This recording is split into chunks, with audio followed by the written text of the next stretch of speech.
ఈరోజైతే అందరికీ యూజ్ అయ్యే పొటాటో ఫ్రై అయితే చూసేద్దాము. నేను చూపించే ప్రాసెస్లో చేయండి. ఈజీగా సింపుల్గా టేస్టీ ఫ్రై కనిపిస్తుంది.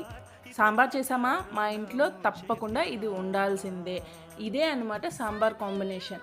కానీ ఇది ఇంత సింపుల్గా ఇంత ఈజీగా రెడీ అయిపోతుందంటే బ్యాచిలర్స్ కూడా చాలా యూజ్ అవుతుంది.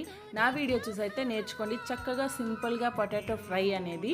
దీనికైతే ముందుగా మనం పొటాటోస్ని అయితే బాయిల్ చేసేసుకొని ఈవెన్గా కట్ చేసేసుకోవాలి. అందులో అయితే చక్కగా మసాలాస్ అన్నీ వేసేసి పక్కన పెట్టేసుకోవాలి. ఆ మసాలాలను అయితే అన్నిటినీ చక్కగా పట్టించేసి పక్కన పెట్టేసుకొని కడాయిలో అయితే ఆయిల్ వేసుకొని చక్కగా ఆయిల్ అయితే బాగా వేడెక్కాక ఇవన్నమాట మనం ఆయిల్లో వేసి 20 మినిట్స్ చక్కగా ఫ్రై చేసుకుంటే దగ్గరగా ఉండి చాలా టేస్టీ పొటాటో ఫ్రై అయితే రెడీ అయిపోతుంది. ఒక్కసారి మీరైతే ట్రై చేసి చూడండి. పప్పుతో కానీ, పప్పుచారుతో కానీ, సాంబార్తో కానీ దేంతో అయినా చాలా బాగుంటుంది.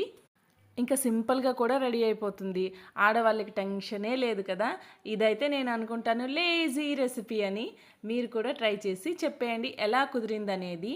ఇంకా నా వీడియోస్ కనుక మీకు నచ్చినట్లయితే నా ఛానల్ని సబ్స్క్రైబ్ చేసుకొని నా వీడియోస్ని అయితే లైక్ చేసేసి ఎవరికైతే బద్ధకస్తులు ఉన్నారో లేజీ ఎవరున్నారో వాళ్ళకైతే ఈ వీడియో సెండ్ చేసేయండి.